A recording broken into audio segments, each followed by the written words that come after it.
are now listening to the War Report Podcast Network.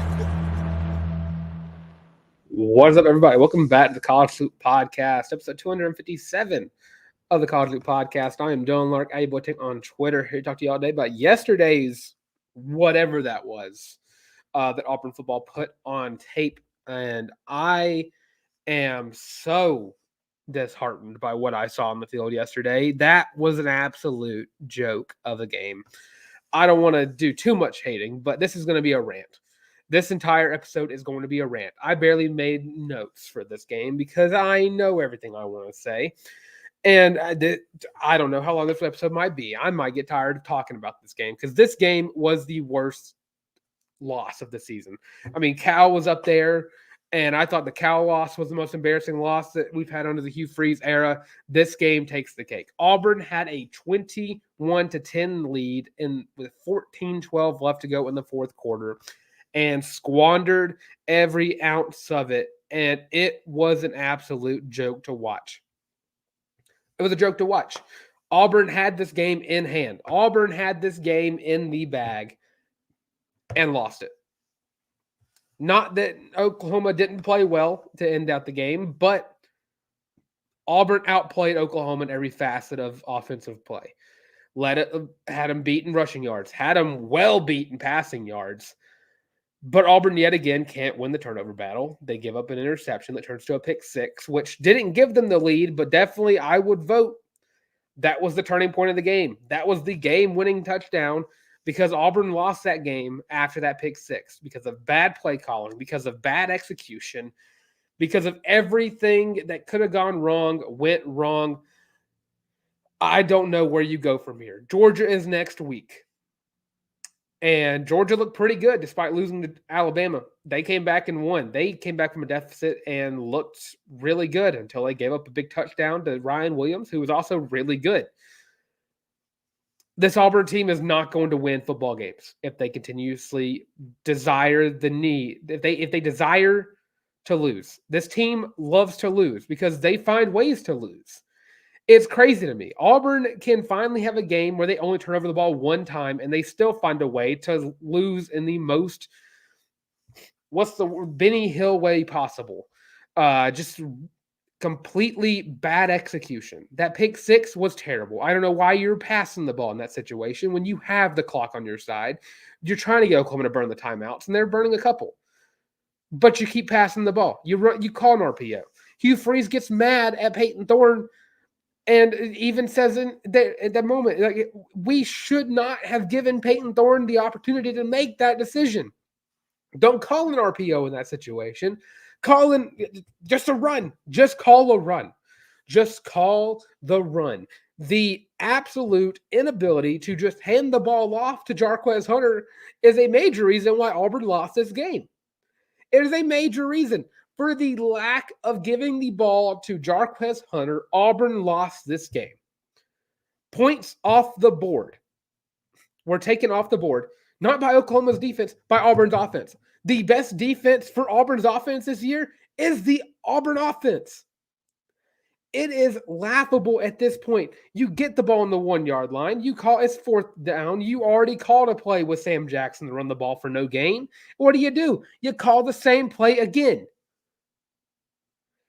And you put yourself in another situation.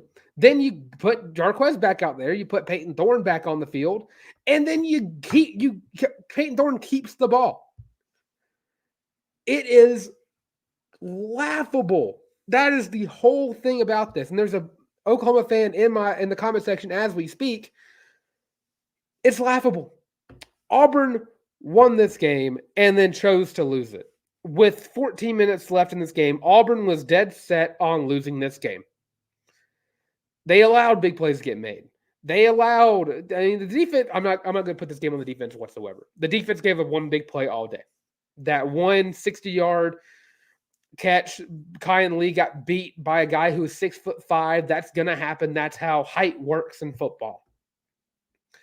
Defense played great. I'll get to my player of the game on the defense side of the ball because it's a true freshman. And I want to talk about the freshman in this game because the freshman looked great outside of one, which I'll get to. Honestly, Auburn missed 2 field goals in this game. That Auburn lost by 6. 2 field goals were missed. A 27-yarder, which was I wanted to at first say it was a result of bad clock management on the coaching staff. You didn't give Towns Magoo enough time to get ready for that kick. Then he goes out there and he misses that first one. Then you get lucky, and then they call a penalty. And then Towns Magoo gets another chance, a closer field goal, misses it. And he put it back out there for a 51-yarder. No chance. Missed it. Auburn lost by 6, and Auburn's offense found a way to keep 13 points off of the board. 13 points were left off the board because Auburn's offense stopped themselves from getting it. It is just so stupid that we are here week after week after week, and I appreciate every single one of y'all who wants to sit down and listen to me rant about this. Auburn is 2-3, and with just slightly better execution, Auburn is 5-0 going into the Georgia game.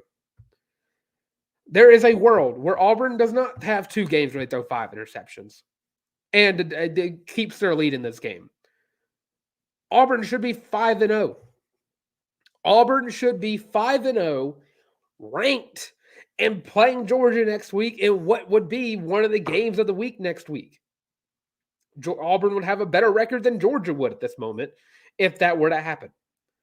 But no, Auburn is now 2-3, hasn't beat a Power 5 opponent since who knows when from last year. Arkansas, probably. I think it might have been Arkansas. Auburn has lost games by combined score of 17, 23 points. You lost by 7, then 10, then 6. Because you keep finding ways to lose. And I can't even put full blame on Hugh Freeze. I can't even put full blame on Peyton Thorne. It's just bad execution across the board. There's only a handful of players I'm going to keep off of this. The offensive line in this game played terribly. Peyton Thorne got sacked 4 times. This was the worst the offensive line has looked, I want to say, since Cal. Since Cal. It looked bad. It was very bad. Oklahoma has a good defense. I'll give them the credit for that. Auburn was able to make explosive plays. But when it mattered most, the Auburn offense choked, and Auburn lost by 6. This is the stupidest way to lose you possibly can. Auburn blew a double-digit lead in the 4th quarter, lost by 6. And I don't know what you do from here. You find ways to move the football, but you can't find ways to get in the end zone. I think as it stands right now, Georgia is currently a 24-point favorite to beat Auburn. Auburn has not won in Sanford Stadium since, I believe, 2005. Since I was 5 years old, I have not since I was 6 years old, I have not seen Auburn ever beat Georgia in their own stadium. And with the team that I saw yesterday, for at least 3 quarters worth, I thought, well, maybe they could give Georgia a run for their money. Then I saw the 4th quarter. Auburn is incapable of playing 4 quarters of football against a Power 4 opponent. Auburn is incapable of playing 4 quarters of football.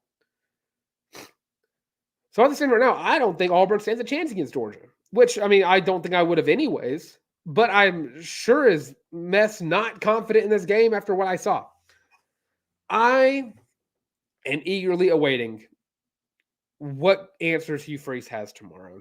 I am not in the firing Hugh Freeze camp. If Auburn is 2-3 next year at this time, the conversation will be had right here on the College Loop podcast. I'm not in that camp. But you got to find ways to win. You got talent. You got the talent. You stuck with a quarterback. That's your mistake that you chose to keep a quarterback that isn't going to be much better than what we saw for 3 quarters. I don't. You chose not to go for a quarterback. You're watching the guys that you should have went for ball out. Cam Ward is currently a Heisman front runner for the ACC front runner Miami Hurricanes. I think that was just a dumb mistake on his part. He's recruiting very well, and from what I've been hearing, the class 2025 they're seeing hope on the team. They can see that Auburn's just a few pieces away from being 5-0. They know that. That's why they're not decommitting yet. But eventually, the bricks are going to fall off the wall. Eventually, the dominoes are going to fall in the wrong direction. Because at some point, what does a bowl gameless Auburn offer to a team? If you're losing every game by 6 or 7 points, I guess you can look at that and say, oh, Auburn's the best 3-9 team in the country because they're competing. They're not losing by a lot. They're competing. They're just a few inches away from, getting over the hump. They're a few players away from being 9-3, 8-4, 10-2, 12-0, whatever you want to say. But at some point, it's going to fall on, well, maybe this team just has a losing culture and can't get it done. Yesterday proved to me that Auburn's culture is now built on losing. You're watching these games. Auburn should have beaten Alabama last year, but a stupid defensive play call on 4th and infinity gave Alabama the win in the Iron Bowl. A bad play call on what we saw in the Georgia game. Brock Bowers goes up and gets Georgia in scoring range. I think he even scored on that play. And Auburn loses to Georgia by 6 or 7. I need to see a shift in the right direction. Now, if Auburn loses by 6 points to Georgia, I will be here boogieing out of my mind that Auburn has stepped up in the right direction. But from what I've seen for the past 3 losses, I don't think Auburn is capable of doing that this year. I don't want to say it's just a Peyton Thorne thing, but Peyton Thorne was a coaching decision. Hugh Freeze chose Peyton Thorne over Cam Ward. Hugh Freeze chose Peyton Thorne over Malik Murphy, over Riley Leonard, over trying to think of all the transfer portal guys who were performing well this year. You're watching coaching mistakes happen live. We're all watching that happen live. But at what point do you just – the season's a wash. I don't think you can turn this around. 7-5 right now seems out of the question. 6-6 almost feels out of the question. Kentucky just beat Ole Miss in Oxford. They held Georgia to, I think, 13 points in Lexington. Auburn has to travel to Lexington at the end of next month. Will Auburn get a win at Kentucky? Will Auburn get a win versus Texas A&M? Will Auburn get a win versus Vanderbilt? If they continuously find ways to lose, will Auburn get those wins? I want to talk about the positives of this game. There are positives. There are a lot of positives. 75% of this game is full of positives. It's the fourth quarter where you're just, what happened? Keandre Lambert-Smith. I'll start off with Keandre Lambert-Smith as a positive. It took him 5 games to establish himself as what could be one of the best receivers Auburn has seen in a hot minute. He is currently on pace to get that 1,000-yard season that Auburn fans have been wishing to see since before I was born. Auburn has not had a 1,000-yard receiver since before. I think it was 1997 was the last time Auburn had one.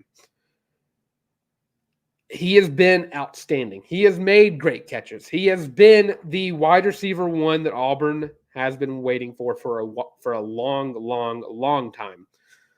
And it's mixed in with some of the best wide receivers Auburn has had. This is one of the best wide receiver cores in Auburn history. Keandre Lambert-Smith, Malcolm Simmons, Cam Coleman.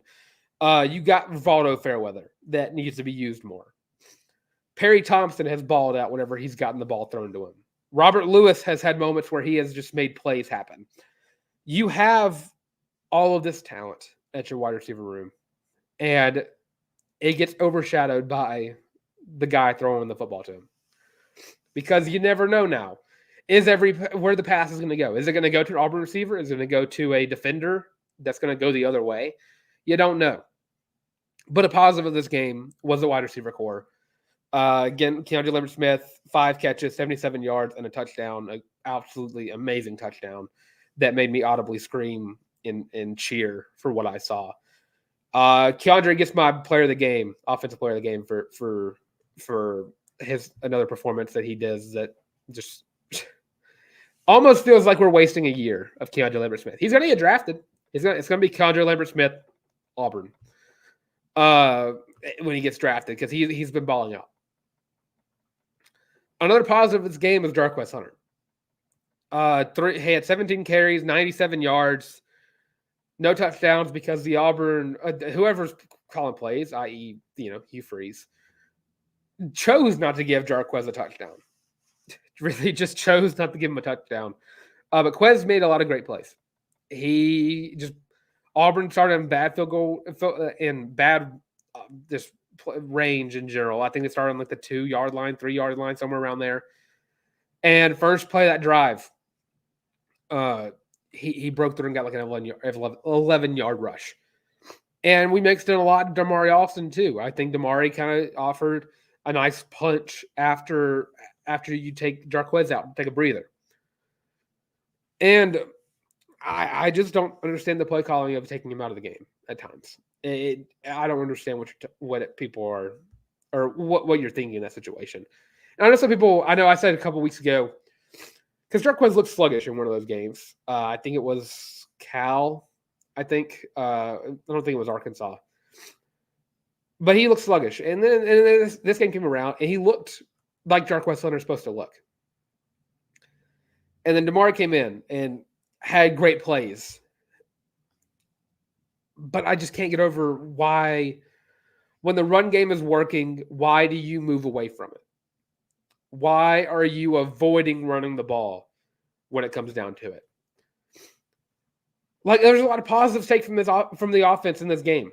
But then you watch the whole game again, and you're just, why'd you do that? Why'd you do this instead of that? And I'm not a coach. I've never coached a football team outside of a video game situation.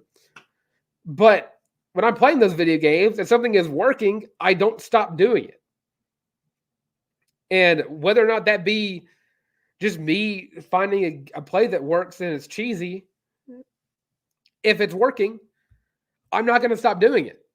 That's moving the ball. I don't understand. It makes no sense. And I guess another offensive positive of this game, you got 3 good quarters out of Peyton Thorne. I can't bash Peyton Thorne for an entire show. He played really good for 3 quarters of this game.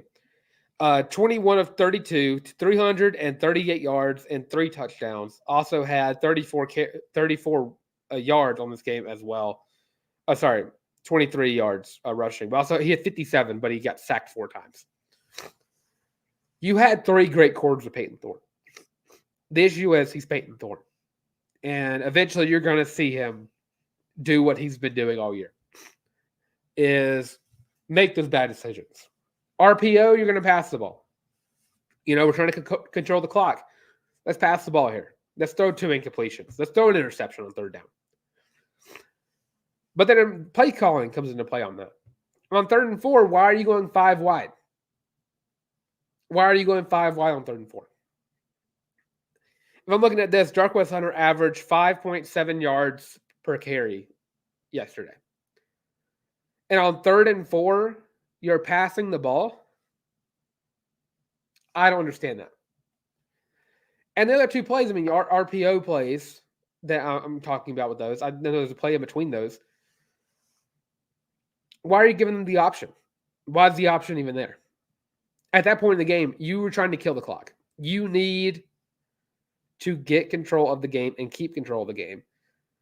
And then you turn it around and you give Oklahoma all the momentum in the world. It's baffling to me. It is baffling to me. And just kind of going through some comments here. Teresa says, Benny Hill, my grandpa used to love that show. I've never really watched it, but I know the music. And it goes back to the cartoonish behavior of how Auburn lost that game. Stephen Allen saying, fire Hugh. I'm not there yet. Talk to me next year if Auburn's still doing this. Bench Cam Coleman and Fairweather. I don't think you can do that whatsoever. Susan says, War Eagle, Susan. The week's link. They blew the game in the 4th, no doubt, but we saw a lot of improvement over that debacle against Arkansas. Left way too many points off the field, too. On the field, too. Yeah. There are a lot of positives in this game, but they are completely overshadowed by the amount of negatives. But positive-wise, I'm gonna go over the defense for a little bit. The freshmen on this team look the part. I mean, I'm going back to the offense for that one too. I mean, Malcolm Simmons and Cam Coleman both got named in this game. A lot. They saw a lot of them. Saw a lot of great things out of those two. Defensively, no Marcus Riddick. I can't think of a player I've been more right on with this game. Put him out there more. He should be out there just as much as everyone else. He is an electric linebacker who is everything that I said he was going to be and more. He works as a quarterback spy. I want to assume he's he is the fastest linebacker on the team. I'm not going to assume that. I know that. Fastest linebacker on the team. You put him out there as a quarterback spy, and you lock down Hawkins for majority of the game. He's on the field. DeMarcus Riddick led the team in tackles. Had a sack, had a TFL, and a quarterback hurry, which those probably are all the same play. But DeMarcus Riddick looked great. He looked amazing yesterday. And the other freshmen, I mean, you're looking at guys like Caleb Harris, who I want to say by PFF standards, he was graded at the highest defensive back on the team yesterday. Caleb Harris looked great. Jay Crawford looked really good. I know he had I think he had one penalty that kind of gave Oklahoma a first down, but he played great all day. Amaris Williams played great. You're seeing the class 2024 start to emerge more defensively, at least. I know we kind of saw the freeze four all throughout the season so far. Defensively, I don't think that the recruits on defense get enough credit. I know the freeze four is a thing, and they're all great. Cam Coleman, Perry Thompson, Malcolm Simmons, and Bryce Kane. Sorry, I'm just blanked on. Have looked great. Even Bryce Kane, before his fumble against Alabama A&M, he was making plays. The defensive side of the ball for Auburn for the class 2024 is going to be the highlight of this recruiting class as a whole. I mean, you're going to have Malcolm Simmons and Cam Coleman and Perry Thompson and Bryce Kane are going to be names to know down the line. Jay Crawford means business right now. Amaris Williams has been getting a lot of playing time. He hasn't been getting a lot of tackles, but he's making moves. DeMarcus Riddick made sure you know his name. And I know Willie Riddick is hyped up about her grandson because she has every reason to be because he was great. The freshman class as a whole, this has been one of the most exciting group of freshmen that I've seen come through Auburn in a long time because it's from top to bottom. You're seeing a lot of these guys emerge. Caleb Harris was not a guy that I would have expected to be excited about this early in the season, especially this season.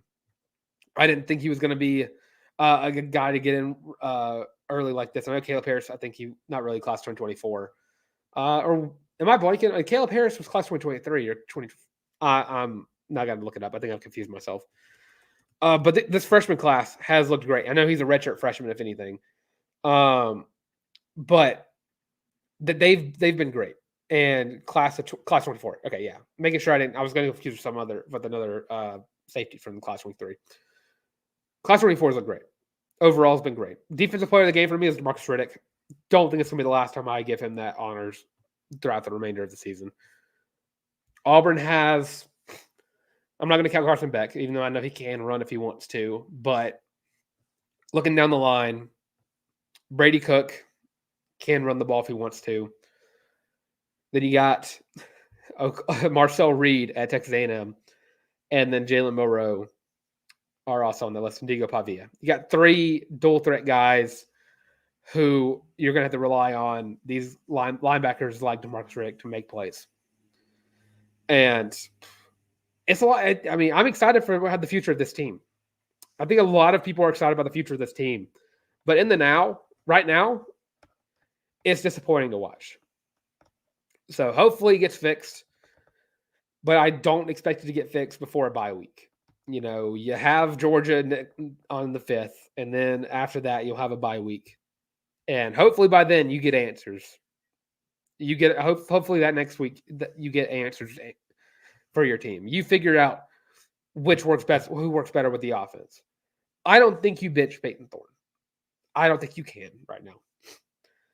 I think Peyton Thorne played 3 great quarters of football. I think right now you're working on trying to make sure he can play 4. I don't think Hank Brown is prepared for Georgia. And especially, I don't know the likelihood that Hank Brown is the guy for next year. You're going to have an open quarterback battle next year. You're going to have to get a portal guy. You're going to have to. You're going to have to get a portal guy, and you're hoping that you can get Deuce Knight. And honestly, it feels like to me that Deuce Knight's just waiting around for Auburn to win a game so he can commit. That's what it feels like. I don't know that for sure, but that's what it feels like because he's coming to the Auburn games. He is here for Auburn games, but he's sitting there watching the field, and he's like, "Oh well, Auburn lost embarrassingly. I don't want to flip here right now." So who knows? I mean, there's not a lot of home games left in the season now. I think Vanderbilt, ULM, and A&M. So I guess half your games are home games now.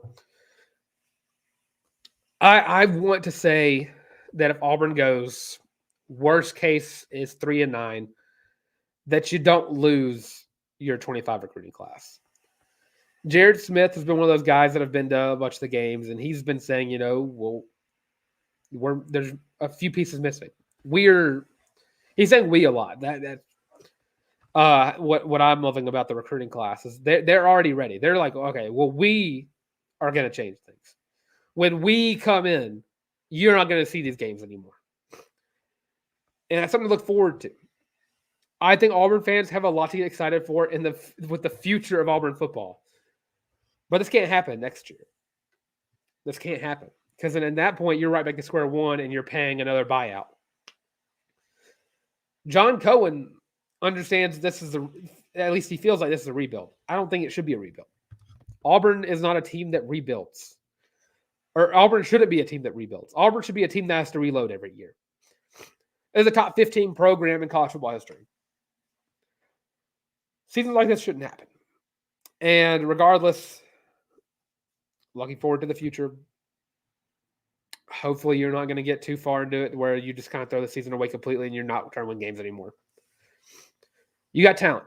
You got talent to win games. We've seen it. You got talent that can win games. Auburn, again, I said it earlier in the show. Auburn should be 5-0 right now. Absolutely should be. But we're 2-3. We got Georgia next week. It feels like 2-4 going into the bye week. Not at all where I think any Auburn fan wanted to be. Hopefully, no Auburn fan want to be there. But yeah, I'm going for the grades here. Before we get into that, I'm going to go to a little ad break. I'm going to go blow my nose so I can breathe for the remainder of the show. But after this ad break, we're going to get my grades. You already know my players of the game: Keandre Lambert-Smith and DeMarcus Riddick, offensive and defensive player of the week. When we get back, I'll get my grades, and then I'll get my thoughts on the SEC as it stands, and then we'll get out of here a little early. So I'll be right back.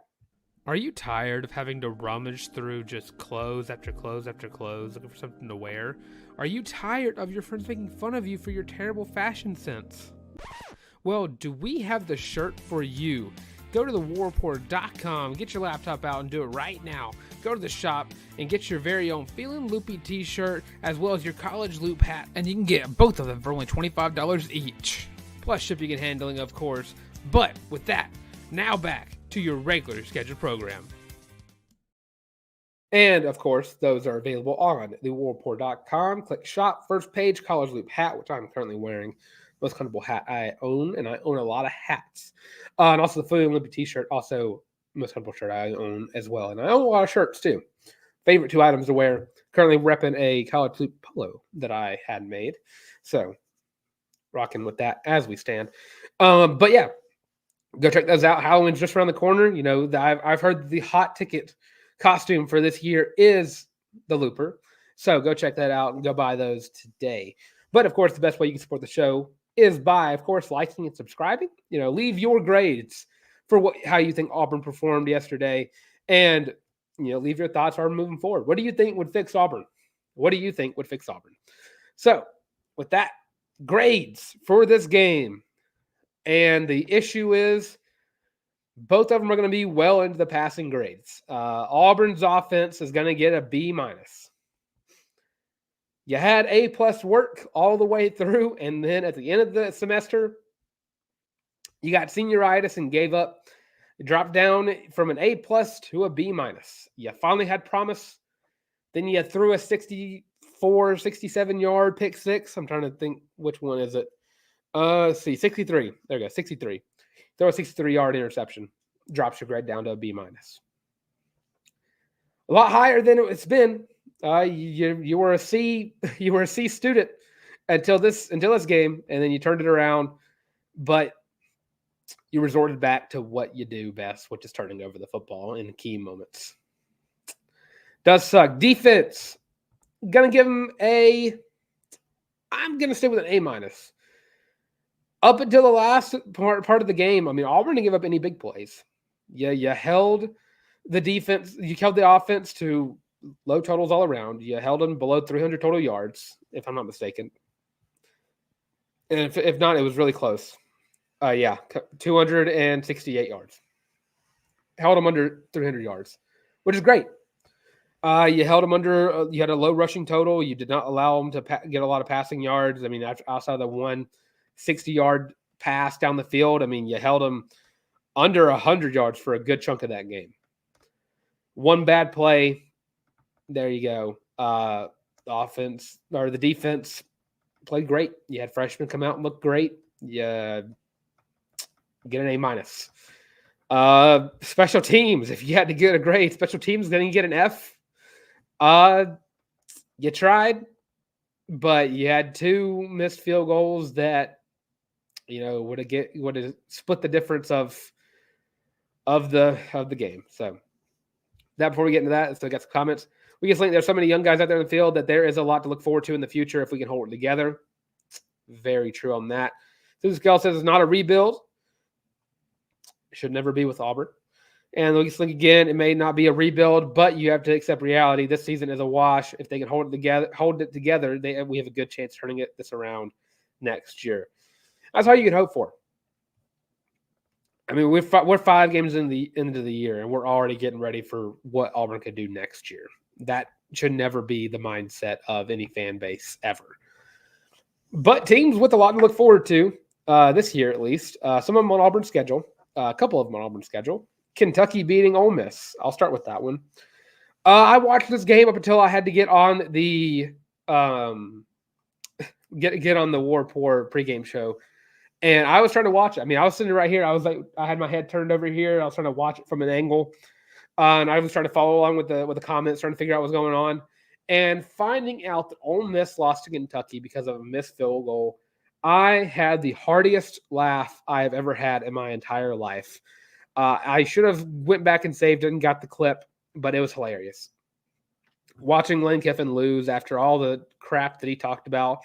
I mean, I went into this Auburn game, expect Auburn to lose, so I can't say much. But seeing Lane Kiffin lose after spending all week talking about Auburn, it's hilarious. It is the funniest thing ever. Could not think of a better person for it to happen to. There you go, Lane. Enjoy that. This is what you get for having the easiest 4-game stretch of the season. And then as soon as Kentucky walks into your stadium, you don't know what to do, and Kentucky gets a win. But that does make me very worried about Kentucky later on in the season. But other game to talk about, I mean, I think the biggest one to talk about for this week would at least be Georgia-Alabama. Alabama looked like the best team in the world for a half, and then Georgia turned it around. And then I wanted to say that Texas was going to be the team to beat in the SEC. It might be Alabama. Alabama might be really good again. Hopefully, you don't know what the Kalen DeBoer era gives you for the future of Alabama. You don't know if it's going to keep recruiting well. You don't know if what's going to turn like in like 3 years. But for right now, that team is really good right now. And it scares the crap out of me that Auburn will be in Tuscaloosa in like 7 weeks, 8 weeks. Trying to think math here. 9 weeks. There we go. 9 weeks. Yeah, it's scary. Seeing that offense. But you got a lot to build on before then. But yeah, Alabama looks really good. And so does Georgia. That could be the SEC championship yet again. If Texas can't beat Georgia, Georgia and Alabama will play again just like they did. But this time, neutral site game. Don't know who I favor there. I need to see a lot more of Georgia. I'm going to see a lot more of Alabama. Sadly, going to have to see Alabama on November 28th. I think that's the. Let me get that date right, because I'm pretty sure it's November 28th. I could be very wrong. The 30th. Sorry, 30th of November. So yeah, that's going to be. I want to say a fun one, but I don't know how I feel right now about that game. Then lastly, Texas A&M played Arkansas close. A&M should be a winnable game if Auburn can play like they do for 75% of, like they did 75% of yesterday. But I don't know what to expect from Auburn anymore. It's going to be a weird week. I'm not going to be talking about a quarterback battle. That'll be a fun thing. Finally, a week where I don't have to talk about who Auburn's going to start at quarterback. I believe it's going to be Peyton Thorne. But you have a lot more questions to answer if you're Hugh Freeze.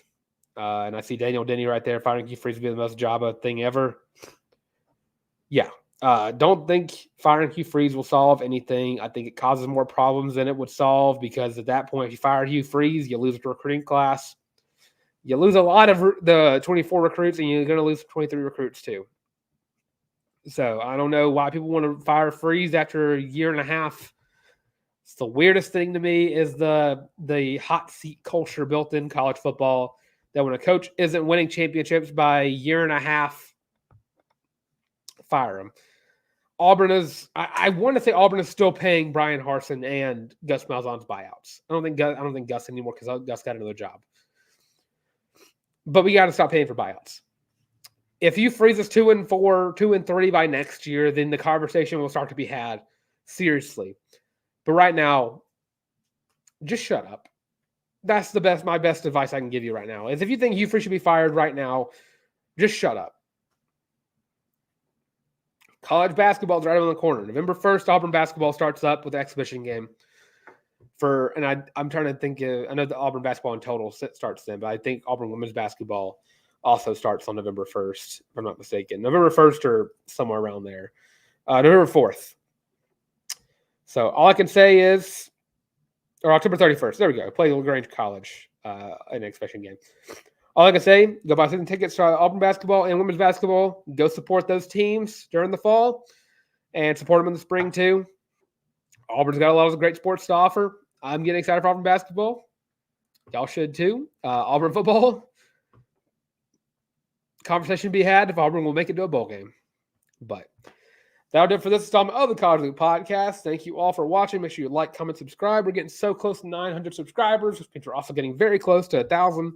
So I appreciate all of you for sitting down and listening to me rant about Auburn football for what looks to be about 40 minutes. So with that being said, thanks for watching this installment of the College Loop Podcast. We'll be back tomorrow, talk about all the news that we've missed throughout the week. Of course, being Auburn basketball picking up a 4-star commit. You also got, Bruce Pearl talking about, we got 10 guys leaving, so we're going to bring 10 more guys in.